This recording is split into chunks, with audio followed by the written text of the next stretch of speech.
Bonjour et bienvenue à vous les Actunautes sur Bateauscopie. Chose promise, chose due, aujourd'hui, chers Actunautes, vous allez m'accompagner à bord du Boreal 44.2. Voilà un magnifique voilier de voyage, Blue Water Cruising, 100% aluminium. Rencontre tout de suite Éric Vautrin, le gérant du chantier breton. Bonjour Éric. Bonjour Nicolas.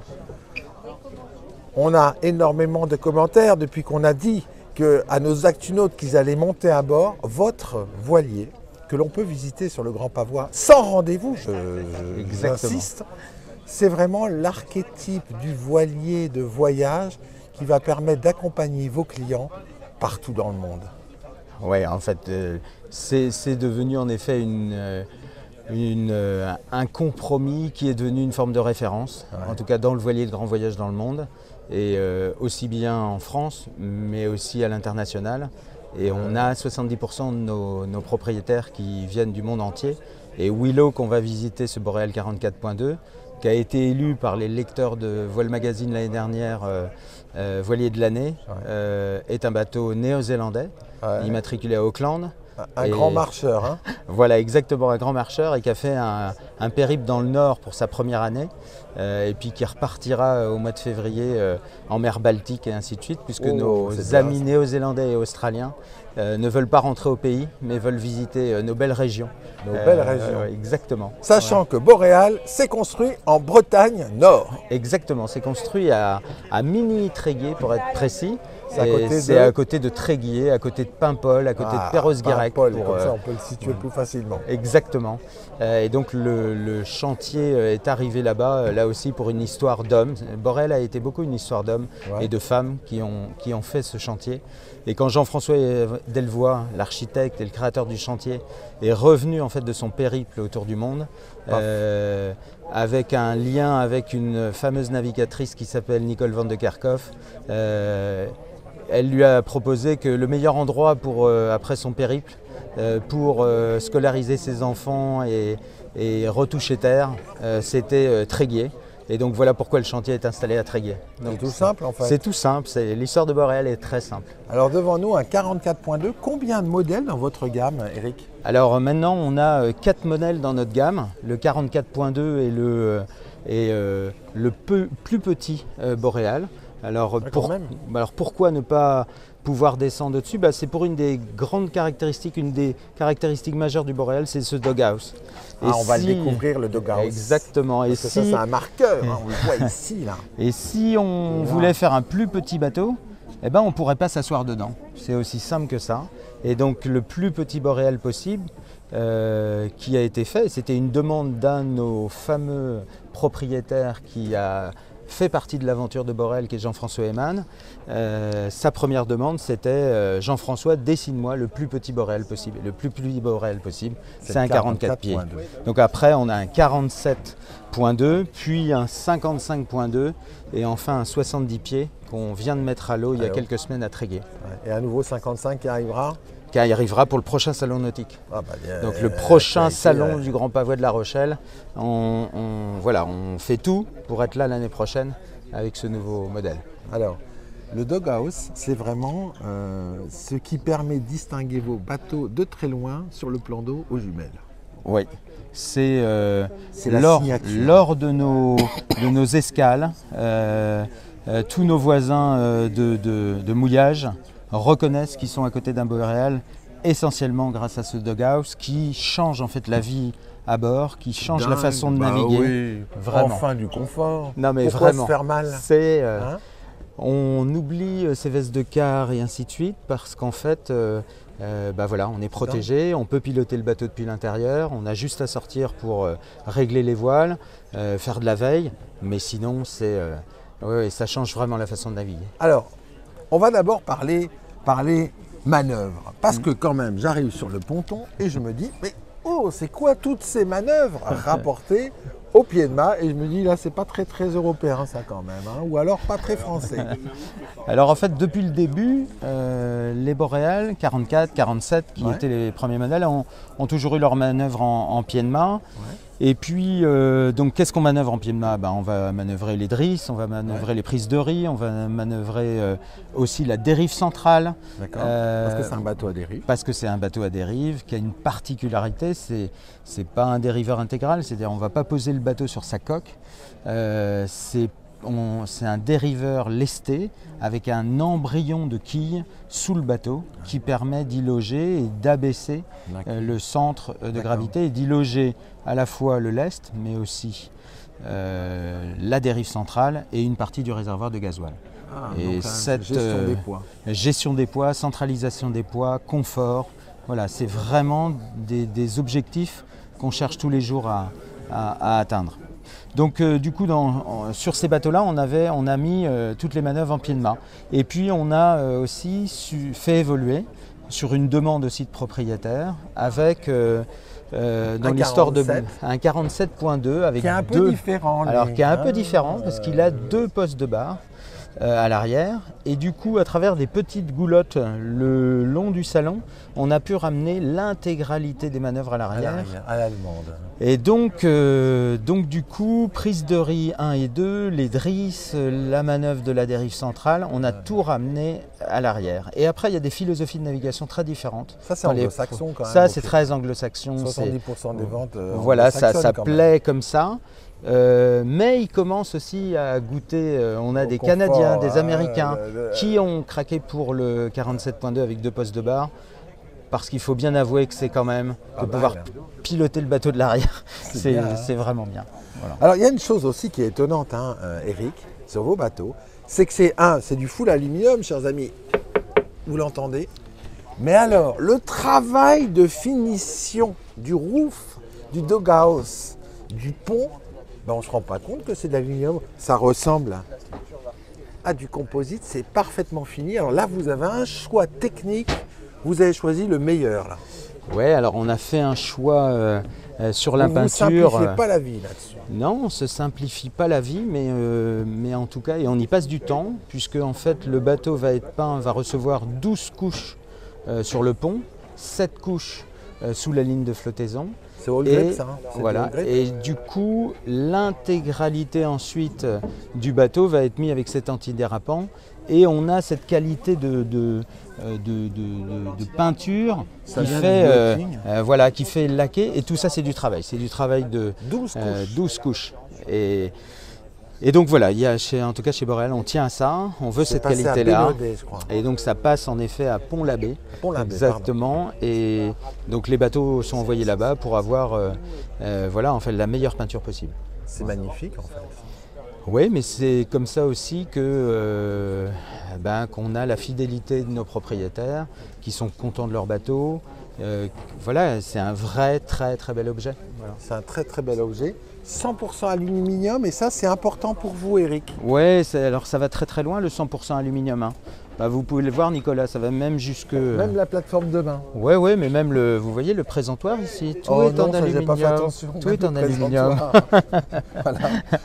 Non, mais donc du coup le bateau est 100% en aluminium et on va pousser très loin puisqu'on va faire nous-mêmes nos chandeliers, on va faire nous-mêmes nos supports de chandeliers. En fait, on veut maîtriser le bateau à 100% sur l'aluminium, sur la partie aluminium. C'est votre métier. Alors c'est déjà notre métier, on a 16 chaudronniers au chantier. Et puis on veut ça. Alors pourquoi faire un bateau intégralement en aluminium? Il n'y a que des avantages. C'est que si le bateau est complètement en aluminium, du coup il va vieillir de façon homogène. Uniforme.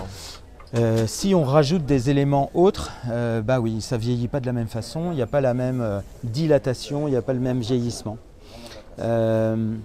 C'est du costaud. Donc voilà, et donc on va faire le doghouse en aluminium, la porte doghouse en aluminium. Donc il n'y a que des avantages et par contre il y a quand même un point, mais qui n'est pas neutre.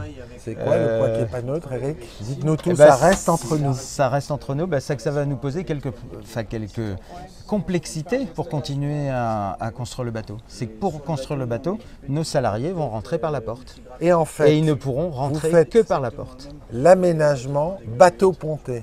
Ah oui, oui, oui. Forcément. Le bateau est terminé. Et là, c'est compliqué. Eh ben, du coup, ça prend plus de temps. Plus de temps. Voilà, mais on pense que ce temps-là, il est pas est perdu. important, il n'est pas perdu parce que dans la qualité de la finition, dans la qualité de la solidité du bateau, du coup dans sa sécurité, vraiment c'est un vrai avantage. Oui, parce que le pont, il est soudé. Ah ben le pont est Donc, fini quand on a le une bateau structure homogène. hyper rigide. Exactement. Ça ne bougera pas. Exactement. C'est pas rapporté après. C'est pas rapporté, il n'y a rien, tout est fait. Et on ne pourrait pas faire autrement, puisque si on mettait l'aménagement, on ne pourrait plus souder. Ah bah oui, c'est dommage. Donc on fait la structure avant, on finit la boîte complètement, et puis ensuite on va l'aménager. Le seul inconvénient, c'est en effet, temps homme. on n'industrialise pas, on est dans de l'artisanat. Vous faites combien de Nos bateaux par an, à peu salariés près rentrent et sortent. On fait 10 bateaux par an. Bah, c'est bien Le déjà. chantier à Tréguier, c'est très très bien. Alors là, on découvre le cockpit. On est sur un mono-safran, monobar. Monosafran, tous les boréales sont des monosafrans. Ouais. Le 44.2 est un monobar. Et Pourquoi dans- mono-safran et pas bisafran? C'est quoi l'avantage pour vous, Eric, Vautrin? Ouais. Explication pour les actunautes. Alors, en fait, les bateaux ont toujours très bien marché avec un seul safran. Voilà. Déjà, c'est une bonne réponse. Il y a des effets de mode dus aussi à la course au large et ainsi de suite pour la performance. Les boréales sont des bateaux de grand voyage. Là où ces bateaux vont aller, on va retrouver de la cartographie approximative, on va aller jouer très près des côtes, on va sans doute potentiellement pouvoir toucher aussi bien au froid, hein, avec des glaces et autres, mais aussi au chaud. Le corail et autres, on peut très bien toucher dans des passes compliquées et autres. Bon, parce que ces bateaux vont aller jouer là. Donc le monosafran, pourquoi? Parce qu'il est protégé. Et il est protégé par quoi? Le fameux embryon de quille dont je vous avais parlé. Et pour continuer le voyage, c'est important de protéger des éléments essentiels et le safran en fait partie, mais comme l'hélice qui est protégée aussi par l'embryon de quille. D'accord. Allez, on monte à bord, on découvre ce cockpit, on est bien protégé par un taux de soleil et on va découvrir, chers amis, le doghouse. Parce que ça change tout, vous nous disiez en navigation. Déjà, on voit cette petite casquette arrière qui est bien agréable. Voilà. Hein? Donc en navigation, vous vous retrouvez comme ça. J'ai juste demandé au monsieur. Et en fait, vous êtes comme ça. Voilà la position. Donc vous êtes protégé. Ça, c'est de l'aluminium. C'est robuste. Vous vous tenez, si besoin. Vous avez une vision parfaite, sur l'arrière. Vous pouvez intervenir rapidement. Et ça change véritablement. Donc il y a déjà cette casquette. Et puis après. il y a le doghouse en soi. Allez, hop, je monte. Je m'installe ici. Alors du coup, je m'installe. Voilà. Je vous laisse passer. Et Voilà. alors là aussi. Et du coup, un doghouse qui permet en fait d'avoir l'intégralité de la vue, quasiment à 360. 360. On a deux petits angles morts derrière. Et avec une vue complète derrière, mais aussi devant. Ouais. On a coupé les voiles pour que aussi on puisse voir vers l'avant, c'est-à-dire les voiles, la découpe des voiles génois et trinquettes passe au-dessus des filières. Donc en fait, on a une vision complète de l'avant du bateau. Et parce que, on est aussi dans du grand voyage, on est dans de la vie à bord, on est dans de la longueur. Donc on doit avoir en tout cas du confort, de la sécurité. On revient toujours aux mêmes items. Tout tourne autour de ça en fait sur un boréal. Alors qui parle de confort quand on vit à bord de son bateau parle d'aménagement intérieur. Et là on a un carré avec vision quand on est assis sur ce carré qui est surélevé. On va voir la mer. Ça aussi, Exactement. on n'est pas dans une cave. Exactement. Alors ça, c'est la caractéristique de l'ensemble des boréales. Quand vous descendez en fait dans le salon, vous avez une vision sur l'extérieur. Ça, c'est vrai sur tous les bateaux. Et j'ai même envie de dire, on a envie de continuer, de faire encore plus dans cette voie-là. On attend Donc le 55. le 55.2 sera encore de ce point de vue-là, encore une étape supplémentaire. Et voilà, on est très On content. va voir ça. Donc alors, après, c'est un bateau de le propriétaire. grand, c'est un bateau de propriétaire, c'est un bateau de nos amis néo-zélandais. Donc il a fait ce parcours-là cet été. C'est une carte un petit peu simple, mais voilà, donc ils ont fait ça cet été. C'est un couple et qui se baladent voilà, en Europe et ils partiront en Baltique après.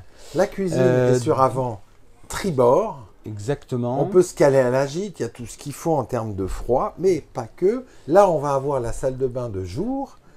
Et puis, on a encore du froid. Et alors là, j'aime beaucoup cette cabine arrière tribord parce que, en fait, c'est pas une cabine, c'est un atelier. C'est un atelier, exactement. Et on peut mettre et puis on peut mettre son ciré aussi. Et puis ouais, ses exactement. bottes. Et puis là, vous avez 2 congélateurs. Et puis 2 congèles. Et là, voilà. c'est vraiment. Et donc là, on stocke tout.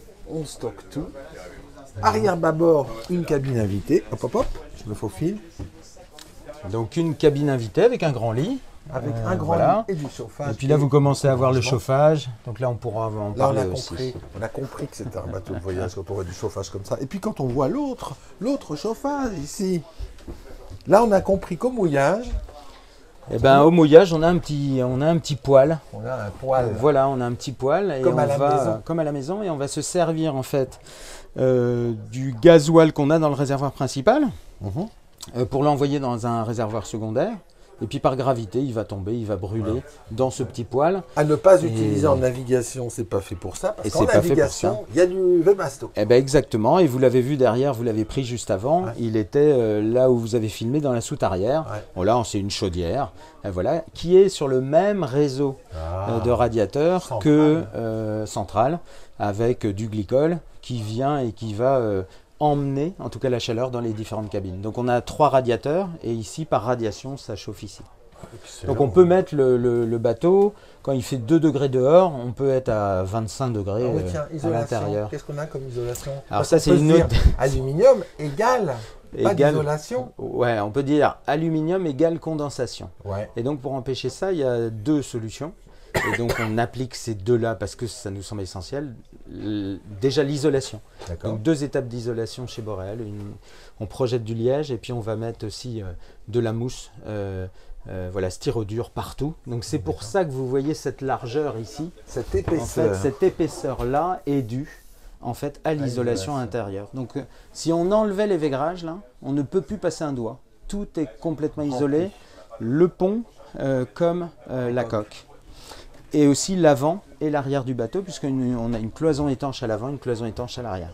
Cabine propriétaire dans la pointe avant avec une belle hauteur sous barreau, beaucoup de luminosité, vue directe sur mer, un island bed. Exactement. Et puis une petite astuce, mais qui est bien appréciée. Alors une douche séparée sur un 44 pieds, c'est quand même avec assise. Vraiment bien avec assise. 44 pieds quand même les amis. Hein. Ouais. Et puis on va soulever le lit sur vérin. Et puis on va stocker beaucoup de choses. On n'a rien vu, chers amis. On est sur un bateau de propriétaire. Cela ne nous regarde. Non mais c'est pour dire, voilà, cette petite astuce. Voilà. Donc ici, on peut être complètement dans l'obscurité. Pour ça, on a des... Voilà, on peut faire l'obscurité totale. Voilà. Alors, Eric, ce bateau, il est présenté sur La Rochelle. Oui. Quel a été son accueil? Parce que c'est un bateau important dans votre gamme. Oui, ben son accueil, le 47.2 a été voilier européen de l'année en 2021. Celui-là a reçu le prix des lecteurs de Vol Magazine en 2022. Voilà, et puis pour 2023, on est revenu représenter ce bateau parce que voilà, parce qu'on l'adore. Parce que, chers amis, voilà un 44 pieds qui va vous permettre de partir très loin dans le plus grand des conforts. Exactement, voilà. Et donc, une idée de prix sur ce bateau? Une idée de prix en hors taxe, on est un petit peu en dessous des 700 000 € hors taxe. 700 000 € hors taxe, voilà. Fabriqué en Bretagne. Fabriqué en Bretagne. À côté de Tréguier, pas un pôle. Exactement. Voilà. Merci.